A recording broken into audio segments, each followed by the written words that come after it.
on the Newman Jets Audio Network. This is the Jetcast, the official podcast of Newman University Athletics, featuring exclusive interviews with coaches, players, administrators, and more.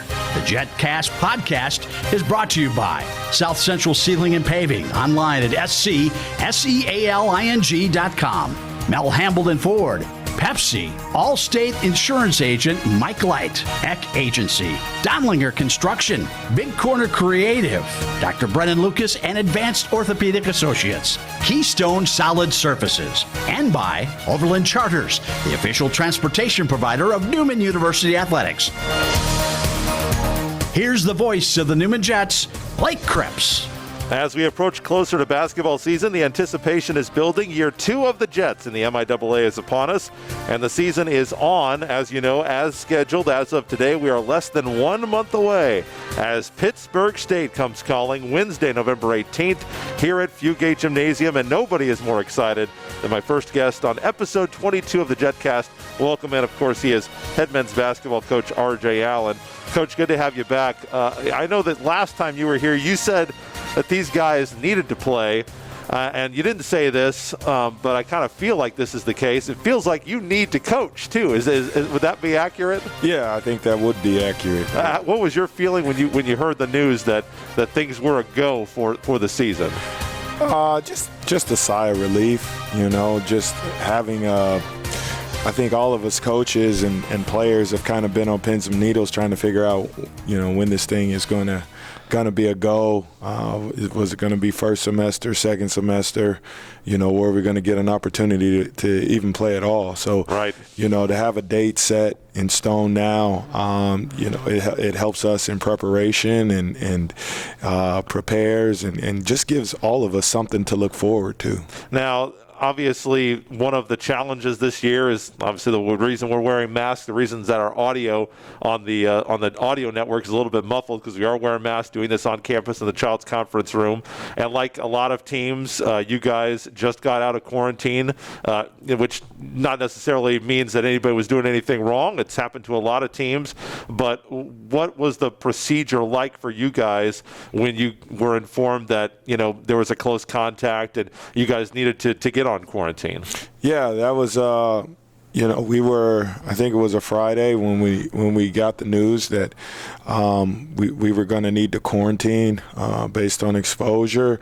We kind of sent the message out to the guys and sent them off to their rooms and kind of went through there and it was kind of, you kind of get caught off guard and, I thought at that point the team was, really starting to, turn the corner and understand some concepts. So you have to put a pause in what you're doing, but safety comes first, and we want to take the necessary precautions to keep everyone safe. So that's, we understand that. We get that. It's just, kind of our reality right now. And so we headed off to quarantine, coaches as well. And we just kind of tried to stay connected through technology, through Zooms, through the phone calls, text messages, the whole nine. Well, as of today, everybody's feeling good, everybody healthy. Obviously, that's number one thing. Number two thing, what are the logistics of that like? Because obviously these guys are stuck in their rooms. I know that these guys got to eat. What challenges does that present to you guys in terms of getting them what they need to their room? Yeah, hats off to Residence Life here on campus. They've done a tremendous job with kind of helping us and helping everyone kind of get through that process. They've kind of stepped up to the plate and helped deliver meals to the guys, which isn't an easy task. So that was one of the biggest hurdles in that process of making sure everyone is fed and able to maintain, the protocols in which the school has set. So we have help from Residence Life here on campus, which has been huge for us. And then, it is what it is. It's like the guys literally are, they're in isolation for that period of time. We are able to get them outside where they can, get some cardio in throughout the day. most of our guys take advantage of that, and we just kind of go from there. But other than that, it's one of those deals where you gotta just kind of tough it out. For sure. Well, you guys are off quarantine. You got back to practice this weekend. You're doing two-a-days this week, making up. Well, you do two-a-days a lot of years. You'll do two-a-days, not just for coronavirus. But when you got a chance to look at the guys this weekend, did you like what you see? How did they look? Like they'd been in quarantine for 14 days, to be honest with you. Now, I mean, which is to be expected, right? It is. It is. We came out on Saturday. Spirits were high. Obviously, guys were excited. About being out of quarantine, being able to see each other. Probably to touch a basketball. Yeah, to get in the gym and kind of do what they do. So that was a positive. And then, we kind of had to go back where we left off, 14 days prior. So we were able to just kind of revisit some things, on the floor and just try to build it from there. And that's what we've been doing up until this point. Coach R.J. Allen, my guest. You're going to hear from a redshirt senior, Jacob Birnbaum, in his fifth year coming up, and also later on in the show, Josh Schepis, the cross-country coach. They've got an event this weekend. We'll talk with Coach Schepis about that. You've got a lot of new faces on the roster this year. Who among the new guys have stood out to you here in the early going as being a guy who's maybe picking up things faster than you thought they might? Yeah, that's a good question. I think, we have a lot of guys that are very eager to learn, wanting to please. It's a high character group. So there's a handful of guys. I don't know if there's just one that have kind of, come out. Brandon Bunn's done a tremendous job. Ian Lee has done a tremendous job. Jasavian Brown has done a tremendous job. So a handful of those guys that are really, Joel Boyce, those guys have really come. They come to practice every single day, to get better, to work, to learn, and try to help piece this thing together as we move forward. Who among the returners has impressed you with their leadership of the new guys, trying to get them acclimated to what your program is, what your culture is for Jets basketball? JB has done a tremendous job. He's been here. He's a guy that kind of understands what we want and how we want it and what it should look like. Ty Herford and DeAndre Johnson, again, those guys, and even David Jaworski. David's he's probably the least vocal of the bunch, but he's a guy that tries to lead by example. Just kind of goes about his business. But I've been pleased with their approach. And as far as, trying to, lead and do the right things and show guys, how it's going to be, or more so prepare them for what practice is going to look like, and even more importantly, what it's going to be like when games come. Well, last time, I talked with you a couple of days ago when I was here for women's practice, and, I joked the last time on the show we didn't really talk that much about basketball. I don't know, we may have had like 3 questions about basketball the whole show, and some of the conversations were more fun than others. We did talk about some difficult things last time, and I didn't want to just kind of leave it there and say, well, we talked about it, we dealt with it, and it's done with, because I feel like this is a platform for, I know the show's got my name on it, but it's a platform for Newman, and the platform also, I think, for you coaches to kind of talk about the things that are important to you.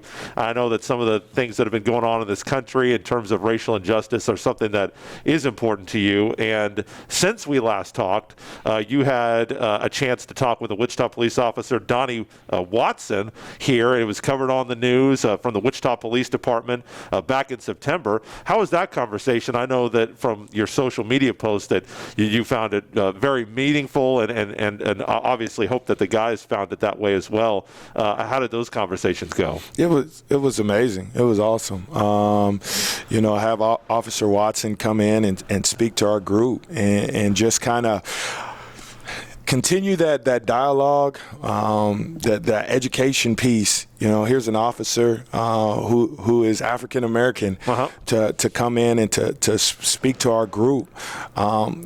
Just about the different perspectives, what his life is like on the daily, and how to approach some of these situations, and just for them to continue to have that opportunity to keep that conversation going, to continue to learn, to continue to hear other perspectives, I think is important. And I thought our group, our guys, they really enjoyed it. There was a connection, there was a bond built there, and that was a Excellence Hall piece that we really enjoyed, and it was tremendous. Well, I mean, hopefully, obviously, we don't know what the attendance situation is like, but it'd be great to have them out at a game, and I'd love to have them on at halftime one of these games to talk on the network, assuming that things get back to normal in the next couple of years. Also, on social media, our dear friend Anthony Harvey Jr.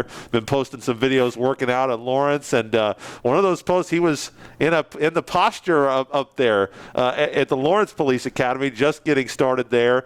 Posted out on his personal Facebook. So shout out to you, Ant. But I know that's got to make you got some other former players in that profession, but I know it's got to make you proud to see Anthony Harvey Jr. going out and doing his thing in his hometown. Yeah, anytime you have a kid go through your program, give everything that they have, like that kid did for us, get his education, get his degree, now start his professional career is rewarding. You kind of see that transformation from, young adult, kid into a young man, and he's a kid that's able to pursue his dream and be able to give back and serve his community, which is tremendous. So yeah, we're extremely proud of him. And then later on, a couple of weeks after you talked with Officer Watson, you had a United States Special Forces soldier that came in, James Nuzzi, who came in and talked to the guys as well. And I know that was probably pretty meaningful too. James was awesome. It was, some of his stories. He was Marines.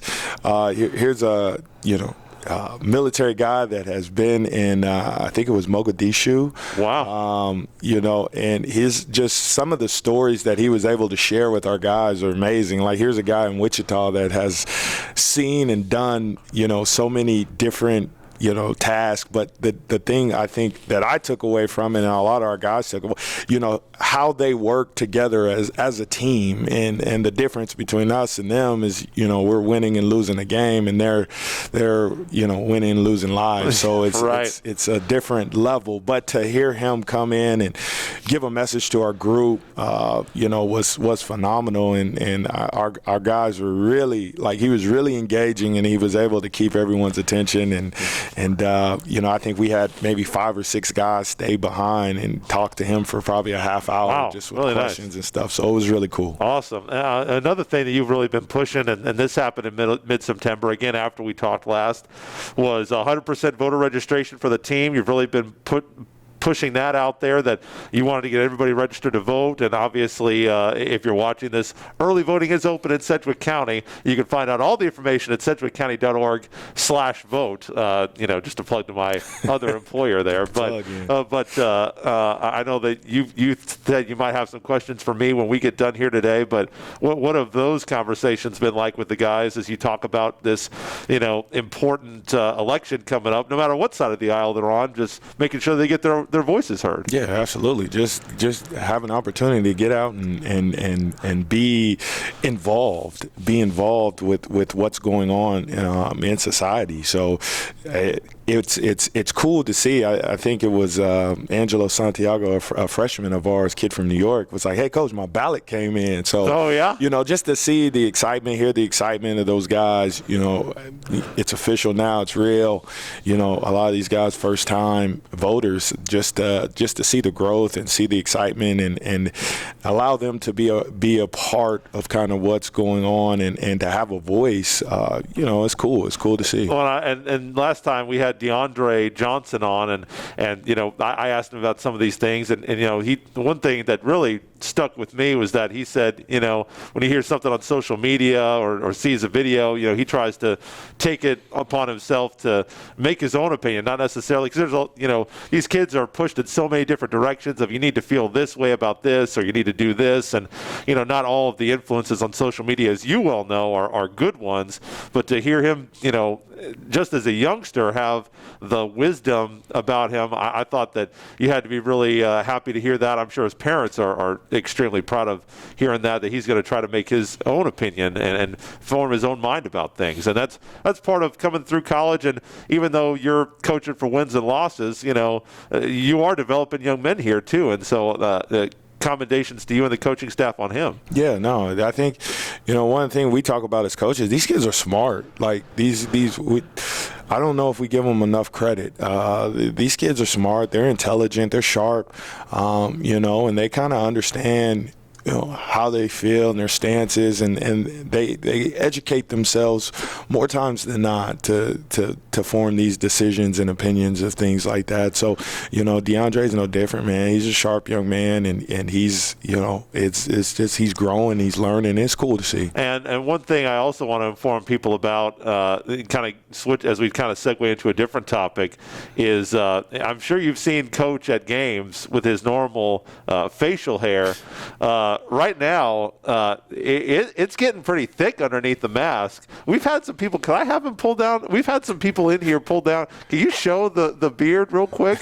I think it's a good look. Yeah. I mean, a little gray. It's a little gray. It is gray. But is this something that are we gonna see this on the sideline this year? Maybe. I don't know. We'll just kind of wait and see. I have to say, it's got my blessing. I got to give you the stamp of approval on it. I think it adds an air of, it gives you a distinguished look. We'll see. Now, if you're trying to look young, I don't know about that. No. But you do look distinguished. Last year, obviously, I don't know if you got gray hairs last year. Probably every year you get some gray hairs. But obviously, at the MIAA, you got a firsthand taste of it. You've been playing MIAA schools for all these years under Coach Potter, including the state championship back in, 2012. You beat all the schools. So you know what it takes to compete. You know what it takes to win against them.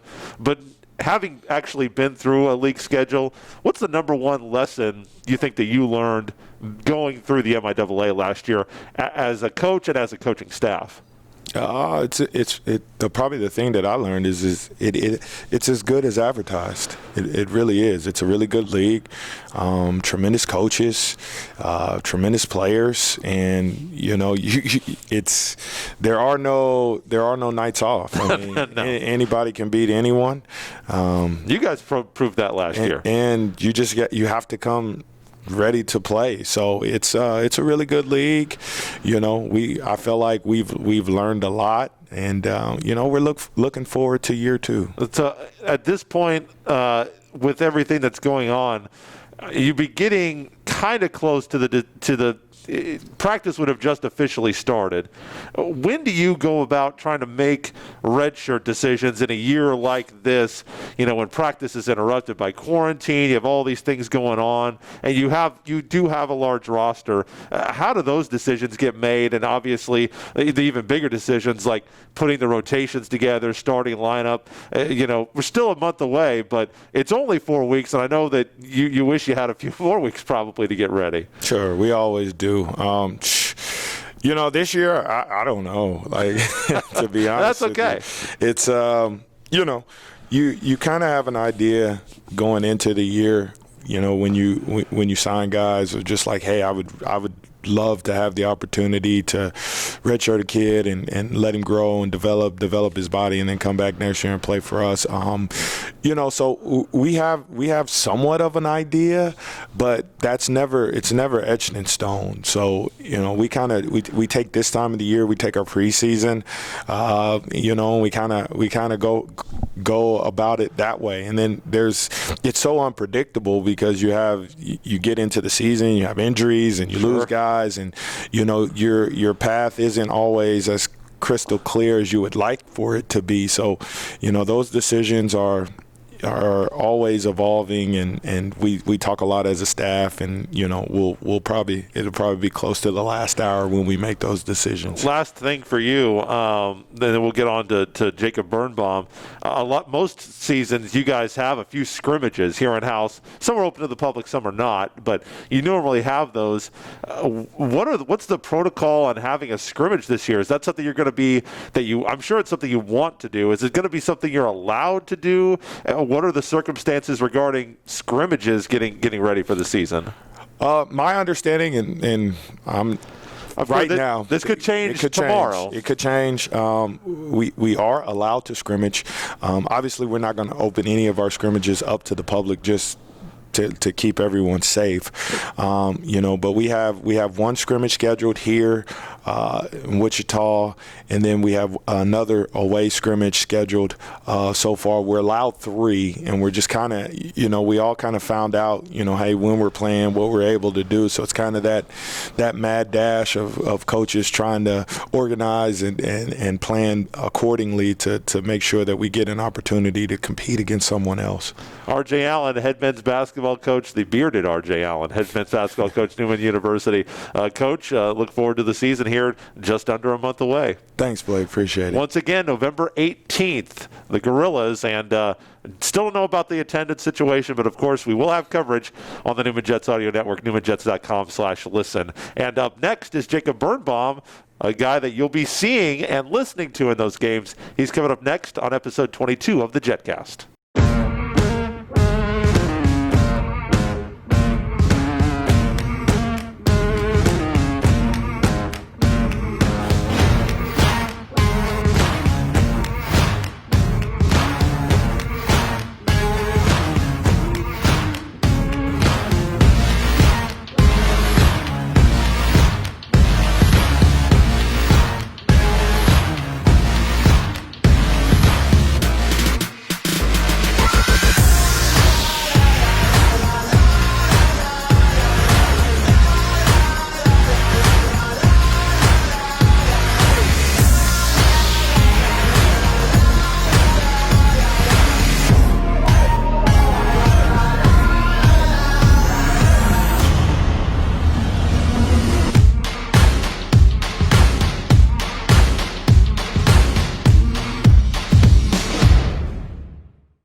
Set to complete his career in his 5th season with the program is Jacob Birnbaum. JB played 26 games last year with the Jets, 10 starts, returning from his second knee injury, consecutive knee injuries. Now he's looking to punctuate his career with a splendid redshirt senior campaign from Ponca City, Oklahoma, which you can see the logo on the mask right there.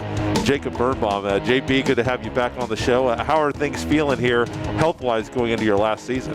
I'm feeling better than I ever have, especially coming off of the 2 injuries. I know last year there were times when I was kind of dragging along, trying to just make it through the season. But, I mean, the knee's been feeling great.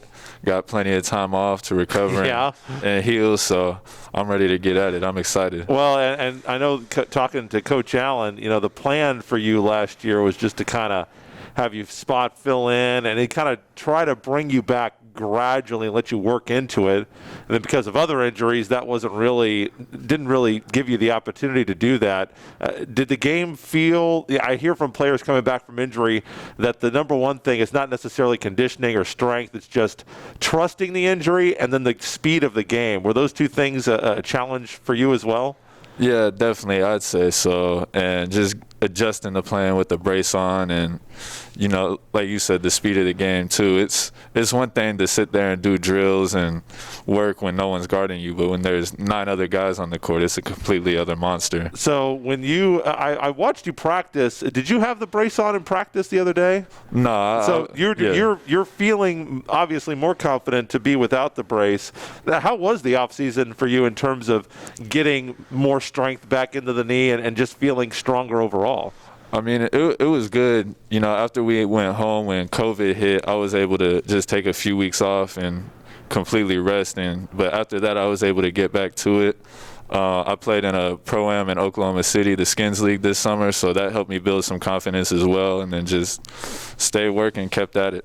Do things feel more kind of serious now that you're back, and you've heard about all these teams that are getting tested every single week, and being your last season, how serious do you take this last year, being your last season with everything going on the outside, and knowing that you've had to work so hard to come off of your knee injuries to get this opportunity?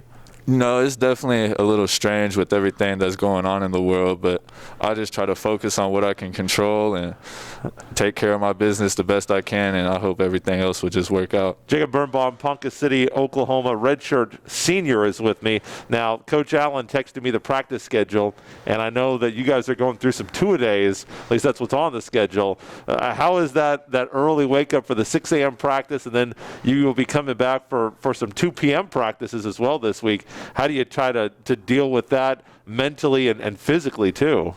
I mean, it's all just about how you approach it.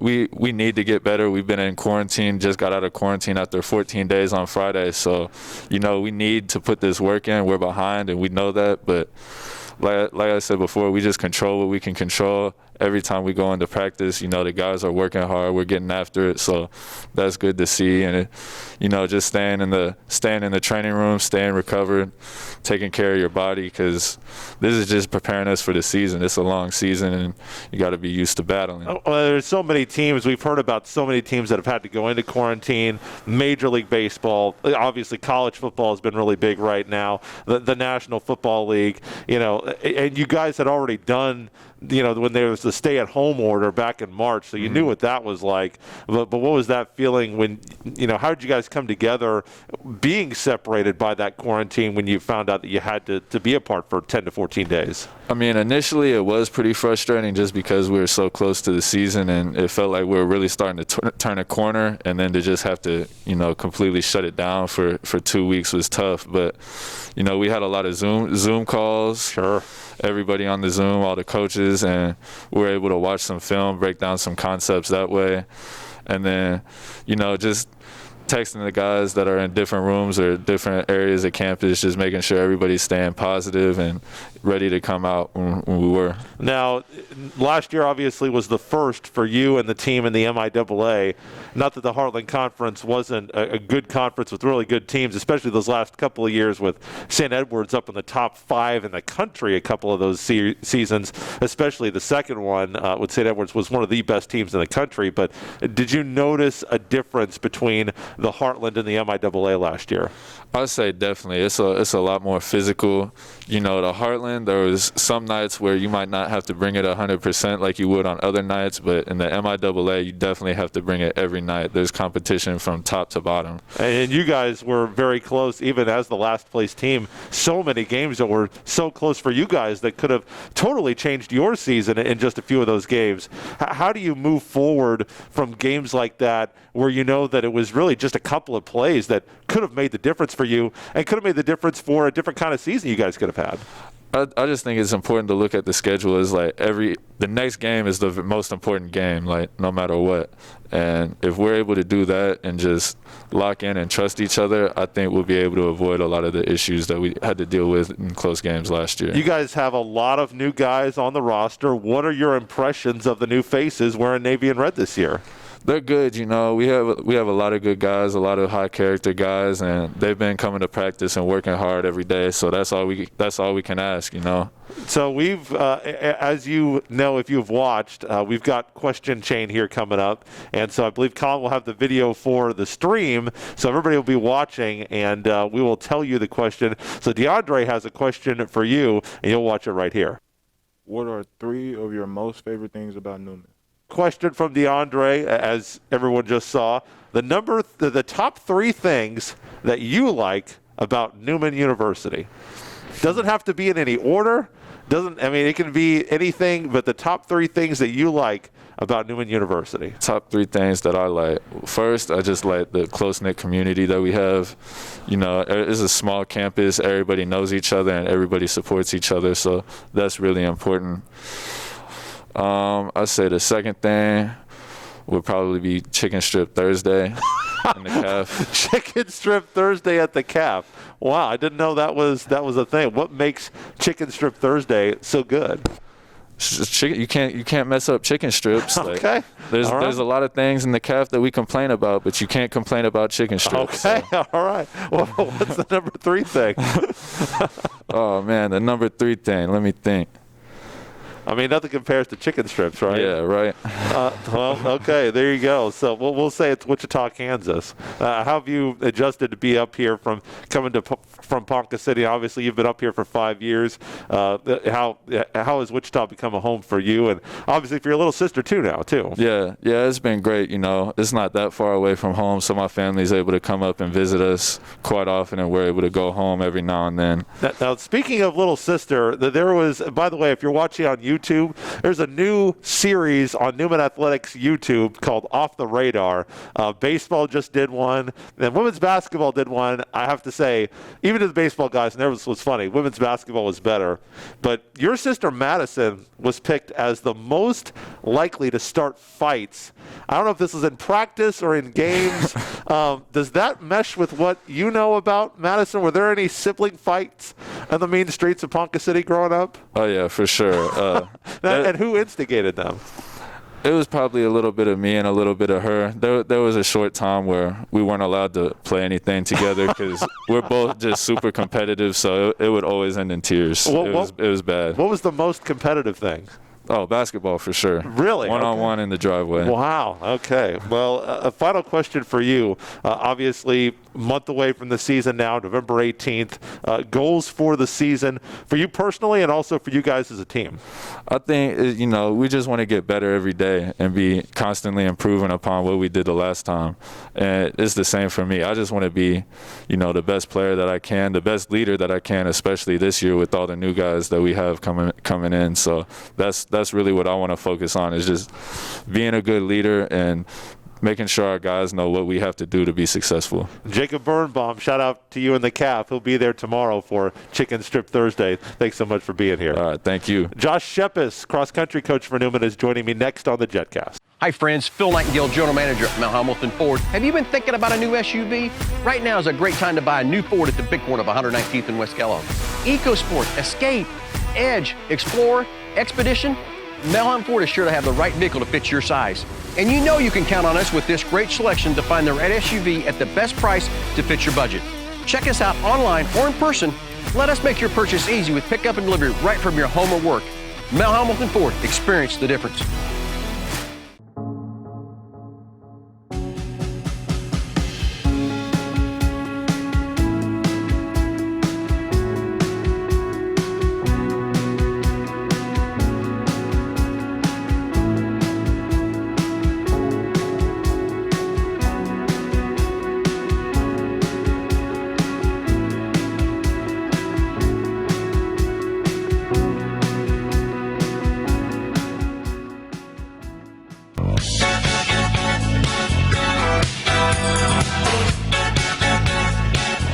Wrapping up the Jetcast, talking some cross-country. It's actually been on the schedule for the Jets.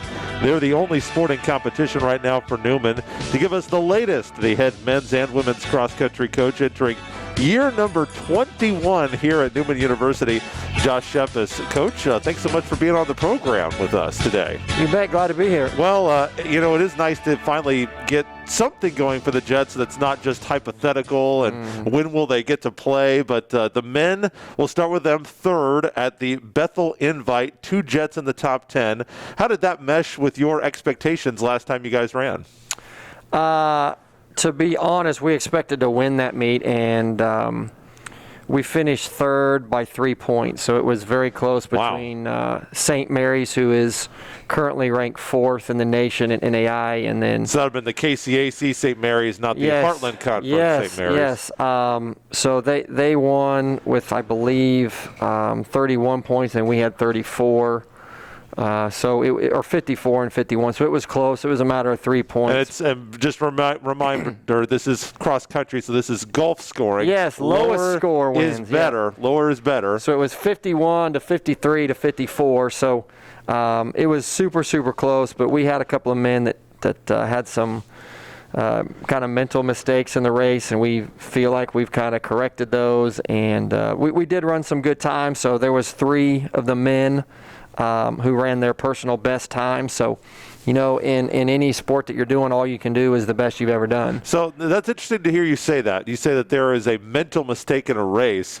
Me being the outsider who doesn't know anything, obviously, about running. Yeah. How do you make a mental mistake in a cross-country race? Well, what's that like? Well, if you've got a long distance to cover and your first portion of it, the first mile, is either too fast or too slow, you get yourself out of your plan for the race. There's only so much ground you can make up. Sure. So if you're supposed to go out in 5:15 and you end up running a 5:33 for your first mile, not only do you have to make up that ground, but now you have to weave in and out of, anywhere from 50 to 200 people depending upon, the race.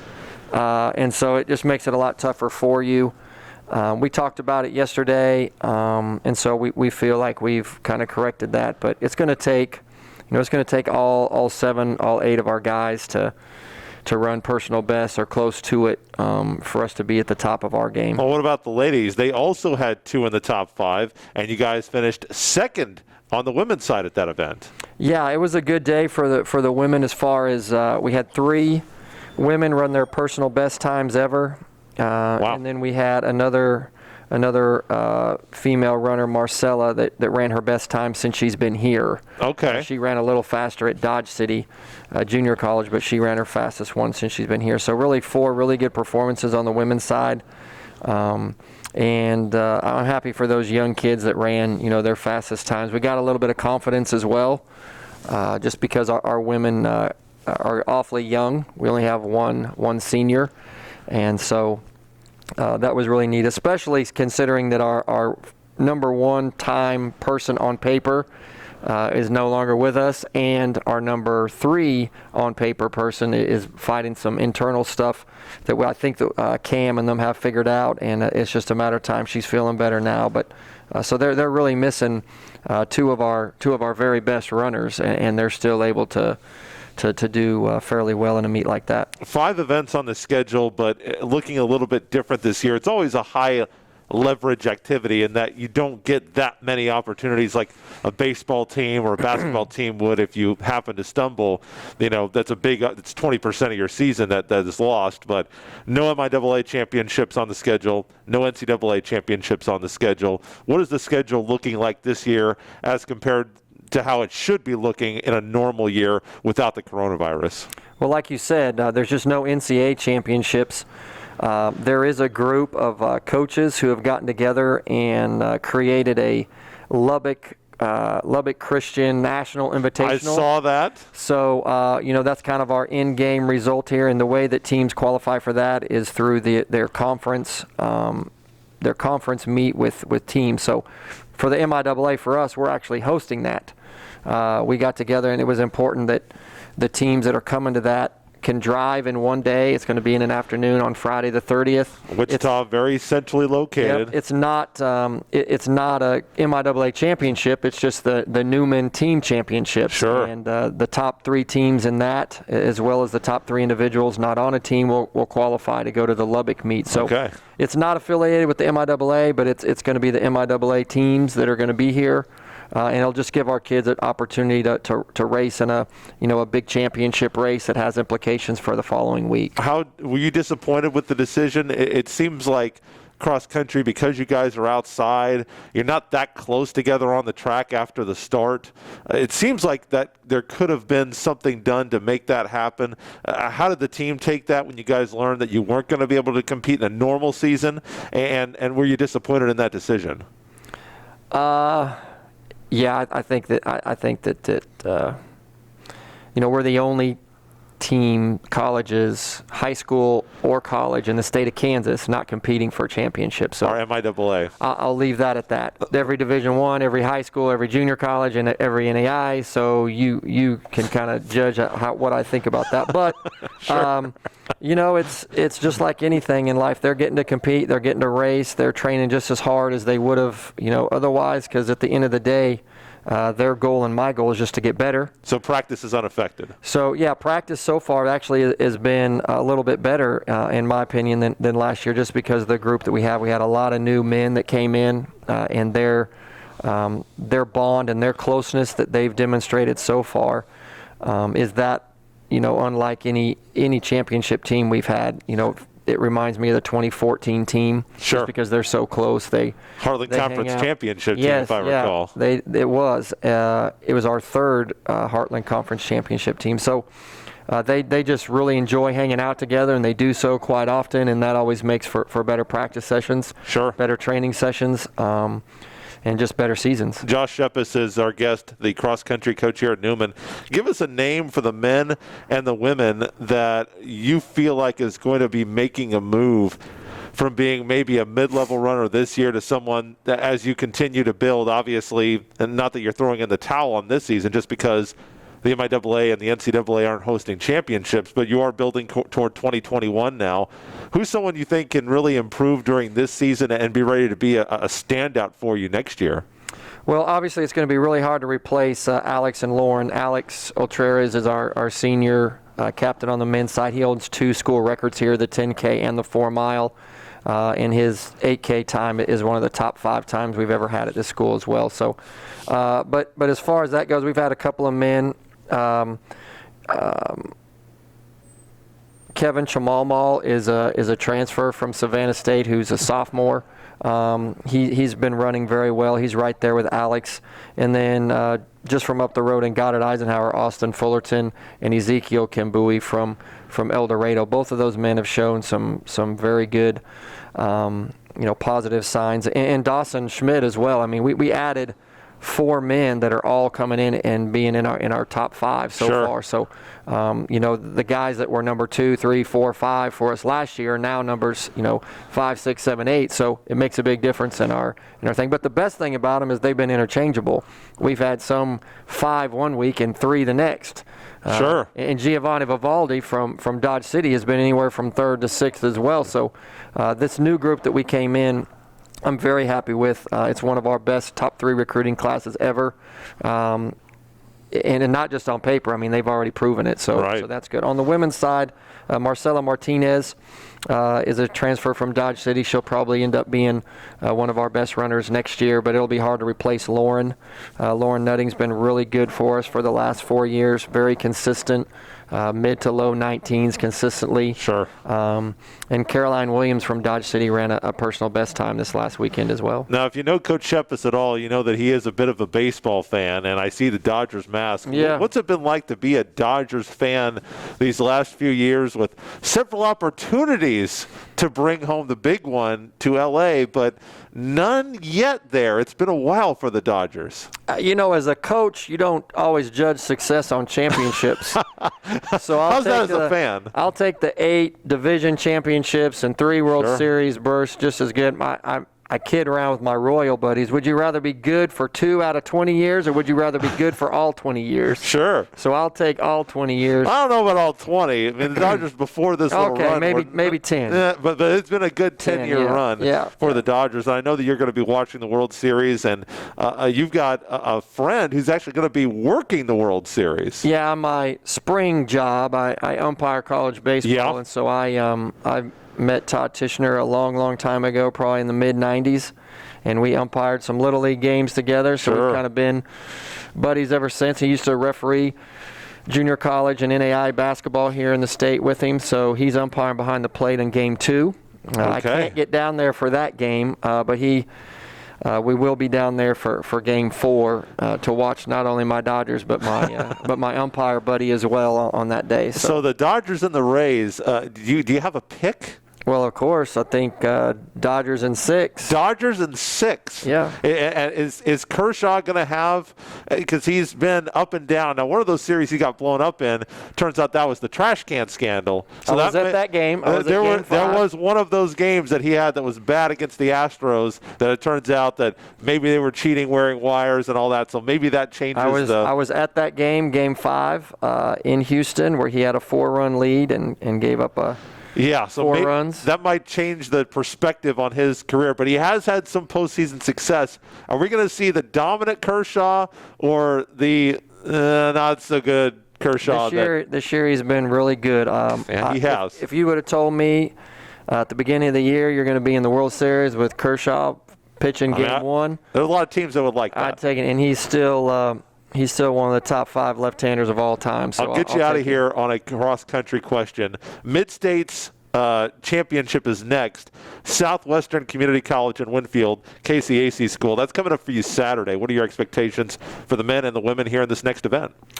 We were kind of up in the air whether we wanted to go to this meet, just because it puts us back to back to back. And when you're racing and you don't want to race 3 weekends in a row. But we had the Bethel meet canceled 2 weeks ago and moved to last Saturday. So I think after talking to Coach Briggs, my assistant coach, we just decided we want to race as much as we can while we can, because we never know when something's going to happen. So we had 3 weeks off, trained for it. We'll back down off on our training after this meet quite a bit, just trying to make sure we're fresh and not too tired for our meet.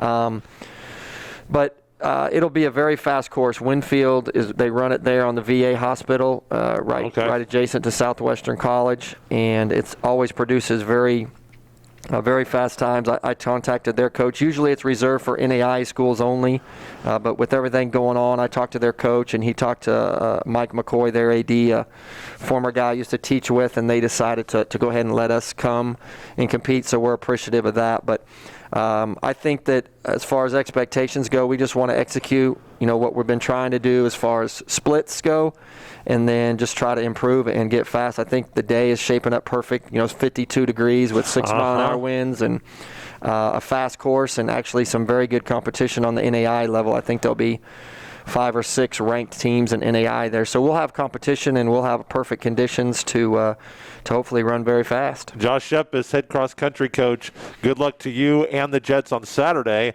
and good luck to you personally in the upcoming World Series. Yes, appreciate it. No problem. That is it for today's Jetcast. Be back with another episode next week, 6 p.m., newmanjets.com/podcast. So until then, Blake Kripp saying, go Jets.